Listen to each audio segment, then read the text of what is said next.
Les métiers de la banque vous intéressent, vous demandez si oui ou non on peut encore faire carrière en Israël dans ce domaine. Eh bien, restez avec nous parce que nous avons une professionnelle. Ça fait 20 ans qu'elle travaille dans la banque, voilà, tout simplement. Elle s'appelle Margalit Ganetti. On est ravis de l'accueillir. Salut Margalit. Bonjour. Comment ça va ? Très bien, Baruch Hashem. D'abord, merci d'être venu nous parler de ces métiers qui sont, on va dire, une option d'intégration très intéressante pour les Olim Hadashim qui débarquent. Et d'ailleurs, on demande de plus en plus de francophones dans les banques. Donc, c'est un avantage pour eux. C'est d'abord suite à un public francophone qui s'est joint à nous, que ce soit des Olim Hadashim ou des gens qui sont arrivés par les années. On cherche aussi des gens qui parlent anglais, toujours. Bien sûr. On peut cumuler les avantages. Exactement. Et c'est effectivement, comme j'ai toujours l'habitude de dire, une bonne école. Une bonne école. Alors, les métiers de la banque, ça a l'air très, très vaste. Comment on peut les catégoriser ? Alors, en gros, il y a deux types de formations à la banque il y a deux mondes, on va dire, à la banque, qui sont le monde des crédits et le monde des investissements. Le monde des crédits, en grande ligne, c'est plutôt le crédit commercial, c'est-à-dire c'est des crédits à des sociétés, à des grands groupes, que ce soit des compagnies d'assurance, ça c'est vraiment dans les grands groupes immobiliers israéliens par exemple. Ça peut aussi passer jusqu'à un petit magasin de quartier ou un restaurant, d'accord, des gens qui ont besoin de lignes de crédit pour acheter du matériel ou pour se développer et pour essayer de Pour la trésorerie qu'ils n'ont pas, pour commencer. Exactement. Ok. C'est aussi des crédits à des particuliers qui peuvent être des foyers. Bien sûr. Ou des gens qui veulent essayer de se lancer, qui veulent acheter un appartement, qui veulent prendre des crédits pour aider leurs propres enfants. Tout ces types de prêts-là, c'est en fait ce qu'on met sous le grand toit du monde des crédits. Okay. Parallèlement à ça, il y a le monde des investissements. En fait, la majorité des gens qui ont un petit peu d'argent, même s'ils mettent un tout petit peu d'argent de côté tous les mois, parce qu'ils comprennent qu'il faut penser à demain et à leur avenir et à l'avenir de leurs enfants, c'est essayer de faire fructifier cet argent. Et on peut le faire par plein de manières et aussi par le biais des banques. Donc, on a des conseillers qui sont assis en général dans les banques ou dans des centres et qui sont là pour pouvoir, bien sûr, d'après le profil du client, essayer de trouver des produits plus ou moins risqués qui puissent donner un rendement pour que cet argent puisse travailler et éventuellement, au bout d'1 an, 2 ans, 10 ans, pour la bar mitzvah, pour le mariage, etc., au moins que l'argent ait un petit peu travaillé, pas seulement qu'il soit sous le matelas. Voilà. D'accord. Alors ça, on va dire que c'est les deux grandes catégories, on va dire, dans le contenu, dans ce qui se passe à la banque. Maintenant, pour les gens qui veulent travailler, qui veulent commencer peut-être une carrière à la banque, qu'est-ce qui existe et comment ça se subdivise ? Alors, il y a en fait la possibilité d'intégrer la banque avec une journée de formation qui est une journée d'examen. C'est-à-dire qu'on on va pas forcément, j'ai un peu... Non, on va parler de la formation peut-être à part, mais après, par exemple, dans les catégories, je sais pas, quand on est employé ou quand on... Voilà, je pense que...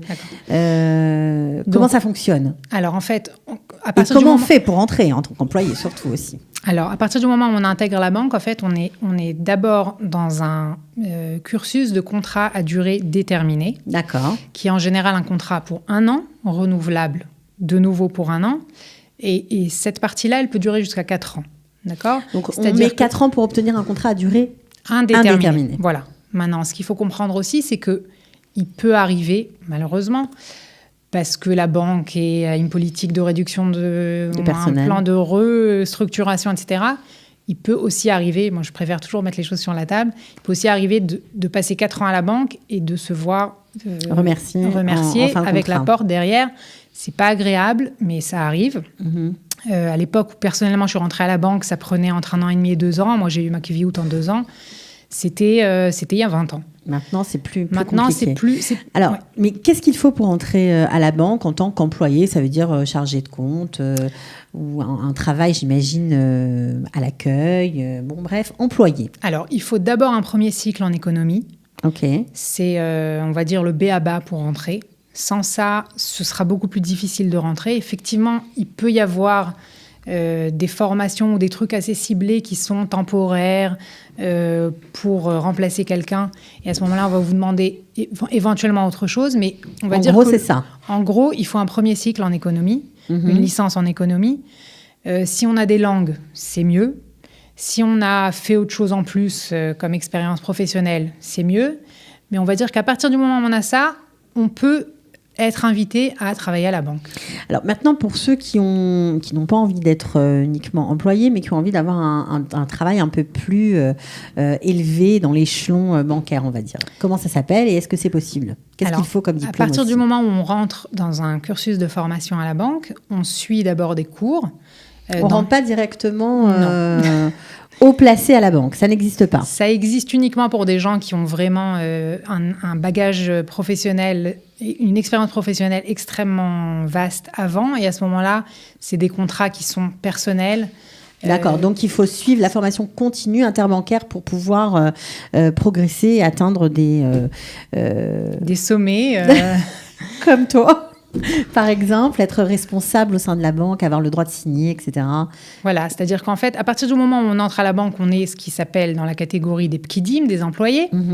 Et si on a les compétences requises et qu'on présente ce qui est demandé, et ce qui correspond au profil, entre guillemets, du bon banquier, dont on parlera peut-être après, à ce moment-là, on peut évoluer et échelonner Au sein de la banque, ça se passe comme ça. Ça se passe comme ça. On passe à ce moment-là, bien sûr, d'autres examens qui sont bien sûr internes et qui vont en fait déterminer le type d'activité, le type pas d'activité, le type de fonction. De fonction qu'on va pouvoir...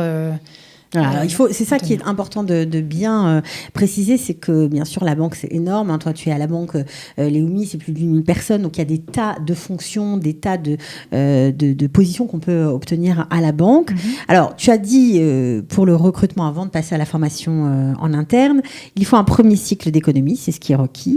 Il y a des examens, j'imagine, il y a un examen d'une journée qui se fait dans un centre de recrutement qui est le genre Mahon, Adam Milo, enfin les trucs classiques que les banques utilisent, qui sont des centres où arrivent plusieurs personnes. Il y a une partie qui est sur un ordinateur, il y a une partie qui est un entretien avec un psychologue, et il y a une partie qui est, on va dire, une activité en groupe. En gros, sans vraiment rentrer dans les détails, parce qu'il n'y a pas vraiment de bonnes réponses dans ce genre de centre et dans ce genre de mi-oun, où on vérifie est-ce que vous êtes apte ou est-ce que vous correspondez au profil d'un banquier demain. L'idée, c'est en fait de voir est-ce que vous dites la vérité, est-ce que vous savez garder un secret, est-ce que vous êtes consciencieux, est-ce que vous êtes ordonné, est-ce que vous allez essayer de contourner les choses, peut-être avec un esprit un petit peu inventif, mais est-ce que vous allez garder les règles ou est-ce que vous allez... Je maintiens... Enfin, on reste quand même dans une banque, d'accord ? Oui, il faut quand même bien comprendre. Non, mais c'est important de savoir qu'est-ce qu'on cherche quand on passe ces examens, qu'est-ce qu'on attend de nous, quoi, tout simplement. Donc, c'est bien de savoir de l'intérieur à quoi ça correspond. Alors, tout le monde, bien sûr, peut postuler, j'imagine, si bien sûr, on remplit les conditions que tu as énoncées. On trouve les annonces où ? Sur des sites comme All Jobs, des choses comme ça. Il y a peu d'annonces. Vaut mieux rentrer sur le site de la banque directement. D'accord. Je dirais que de toute façon, c'est toujours bien, ça vaut toujours la peine, si on connaît quelqu'un à l'intérieur, de se faire aider par quelqu'un de l'intérieur, simplement, même en mentionnant « je la connais, on est du même quartier, on est dans la même choule », etc. C'est beaucoup mieux de l'intérieur que de l'extérieur. C'est le fameux principe très israélien, Chaver Mevir Chaver. Un ami amène ou recommande un ami. Et apparemment, ça passe mieux. Ça marche très bien. Okay. Et je maintiens quand même, enfin, c'est important de le mentionner, qu'on est dans une politique de réduction de postes qui est plutôt, on va dire... on est dans une génération d'informatisation de la banque, donc vous le voyez même vous-même, il y a de moins en moins de caissiers, il y a de plus en plus de machines, il y a de moins en moins d'agences. Il faut quand même, juste pour mettre les choses clairement, se rendre compte c'est un poste qui est assez demandé. C'est pas facile de se faire accepter, mais une fois qu'on est dedans, on peut vraiment, il y a vraiment un éventail de postes. très plus important. la formation qui fait que c'est un bon endroit. Oui, parce que on en a vaguement parlé, mais chaque banque a un centre de formation. Donc, chaque banque peut préparer ses employés à différents métiers au sein de la banque. Exactement, c'est-à-dire que au sein de la formation, moi je suis passée, j'ai commencé à la banque, j'étais employée, aujourd'hui je suis donc Blanchette Ratima, donc j'ai le droit de signer au nom de la banque Leumi. Donc j'ai passé des formations qui peuvent être des scénarios où on va me dire annonce à ton employé que tu ne vas pas pouvoir l'envoyer ou que son augmentation de salaire ne va être que de temps et mets-toi dans sa peau et essaye de comprendre. Et ça peut aussi être une situation où je vais avoir une formation, on va me dire maintenant tu dois annoncer à tes clients que les réductions dont ils ont joué pendant plusieurs années sont terminées. On peut plus, ils correspondent plus à tel profil, etc. Donc c'est mis à part le côté professionnel qui est, on va dire, des choses qu'on pourrait même éventuellement apprendre sur Internet. Il y a toute une partie qui est vraiment une vraie intégration. Ça permet aussi de rencontrer des gens d'autres villes. Je mentionnerai aussi le fait qu'à Jérusalem même, puisqu'on est aujourd'hui à Jérusalem, effectivement, les possibilités sont un petit peu plus réduites, simplement parce qu'on est dans une plus petite ville. Oui, bien sûr. Mais si on prend en compte que la direction de la Banque Leumi, par exemple, et de toutes les directions des banques, il y a des banques partout, à Tel Aviv et dans le centre, j'ai des amis qui ont commencé avec moi et qui sont passés de Rishon à Rehovot. C'est-à-dire que vous nous expliquez qu'on peut bien sûr évoluer au sein de la banque, on peut se former, il y a des tas de métiers auxquels on ne pense pas forcément, mais qui sont pourtant très importants et utilisés au sein de la banque. Alors, juste pour donner encore un petit peu envie à ceux qui nous écoutent, voilà, le métier de la banque, il y a beaucoup d'avantages quand même quand on travaille à la banque. Il y a des avantages, c'est forcément une fois qu'on arrive à la partie du contrat à durée indéterminée. Le gros avantage, c'est qu'en fait, la banque ne peut pas vous virer. C'est un énorme avantage. Elle peut bien sûr se lever un jour et vous dire, écoutez, aujourd'hui vous travaillez ici, demain vous allez aller dans une agence. Ça oui. Oui, ça arrive. Il faut aussi rappeler que les comités d'entreprise des banques sont des comités extrêmement forts qui savent quand il faut être derrière leurs employés et défendre leurs intérêts. Donc, on va dire qu'il n'y a pas non plus d'énormes vagues. Bien sûr, je parle du cas où on est un employé modèle, bon, et on amène les résultats, parce que c'est de ça qu'on parle. Il y a un 13e mois à la banque ? Il y a un 13e mois à la banque. La durée indéterminée, le fait qu'on ne puisse pas se faire virer. Tout à fait, un 13e mois à la banque. Il y a des congés qui peuvent être pris soit en famille, soit entre employés. Qui sont subventionnés. Tout à fait. Formidable. C'est formidable. Ça fait partie des avantages qui font que d'abord, si vous voulez, les intérêts de la banque, c'est pour vous, d'abord, le numéro 1, la règle numéro 1, c'est que la banque gagne de l'argent. D'accord ? Votre sollicitation, c'est d'être là et de donner vos quelques milliers de shkalim par client, etc., qui vont faire que à la fin, on va avoir un bonus éventuellement, comme cette année probablement, parce que les résultats de la banque sont bons. Donc, on parle par exemple de 2 ou 3 années de suite où la banque, parce qu'elle a en fait des caisses qui sont pleines et parce qu'elle a eu Elle reverse des bonus à ses employés. Exactement. Et donc, si on fait partie de la banque, on en bénéficie. Voilà. Des augmentations, ça arrive souvent ? Des augmentations qui sont, on va dire, on appelle ça le taillas automati. Donc, donc c'est des augmentations automatiques, sympa. Augmentation automatique de 1% de son salaire, mais qui est fixée chaque année.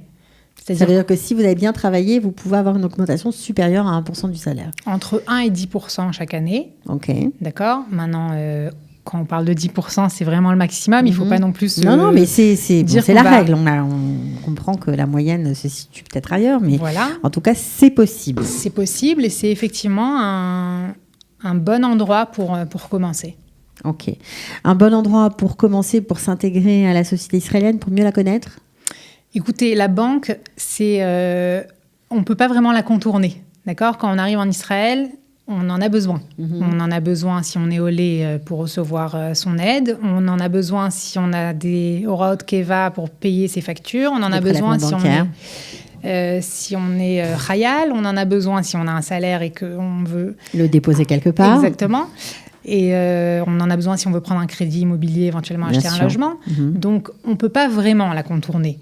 Donc, tant qu'à faire, si on est dedans, bien sûr, un autre avantage, nous, on ne paye pas de commission, puisqu'on est employé. Donc, ça fait pas mal de choses qui font que c'est un bon filon. Un bon filon. Alors, est-ce que toutes les banques se valent pour ceux qui vont y travailler, hein? Je ne parle pas des usagers. Je pense que toutes les banques sont les mêmes. Je ne suis pas objective parce que je ne connais pas suffisamment de près, même si j'ai pas mal d'amis qui travaillent dans d'autres banques. Je pense que vraiment, c'est un domaine qui se développe beaucoup en Israël et qui a le fait d'être, on va dire, la sûreté, enfin, le fait de savoir qu'on n'est pas dans une société qui, demain, va se casser la figure. Et on est dans un truc qui est très, très stable. Et pour certains, je pense, ça peut complètement convenir. Si on a plutôt un profil design, architecte industriel, ça etc., marche pas. C'est moins ça. Alors justement, c'est quoi les qualités pour faire un bon banquier ? Alors, je pense que d'abord, il faut pas mal de rigueur. Il faut être ordonné. Ça fait partie des choses qui sont importantes. La discrétion, c'est fondamental. Secret bancaire oblige. Je travaille personnellement dans une agence private banking, donc de la Leumi, où les gens sont... Ce sont des grands comptes. Ce sont des gros comptes, voilà. Et on va dire que je suis le client, c'est-à-dire qu'il peut m'arriver de rencontrer quelqu'un à une Simcha. En dehors de la banque, voilà. Mais on fait incognito, suivant le client. J'ai aucun problème là-dessus. On reste très discret. On reste très discret. C'est vraiment fondamental dans la vie d'un banquier de garder ses distances. C'est important. Il faut quand même avoir une certaine ouverture d'esprit pour accueillir les clients qui sont différents, j'imagine. Une certaine ouverture d'esprit, un esprit un peu imaginatif quand même, parce que parfois, il faut essayer justement de pouvoir s'adapter, de trouver des solutions quand il n'y en a pas. Je pense qu'il faut un esprit assez analytique et quand même assez droit, parce qu'on reste dans la banque où il y a beaucoup, beaucoup de règles à suivre. Qui quelque part nous donne la possibilité de savoir qu'on reste sur notre route, mais pas d'excès et pas de bifurcation. Voilà. Donc, en tout cas, un bon filon, nous a dit notre invité. Si vous cherchez du boulot, si vous avez un premier cycle d'économie ou si vous cherchiez à faire des études, vous ne saviez pas éventuellement quoi faire, ben voilà, c'est une possibilité. Il y a des possibilités d'évolution.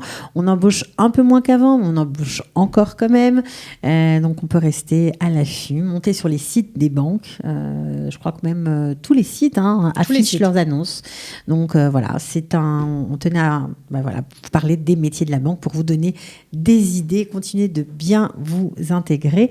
Merci beaucoup Margalite d'être venue pour nous parler de ce sujet qu'on n'avait pas encore abordé. On était ravis. À bientôt. Merci. Un professionnel au lait vous parle de son métier.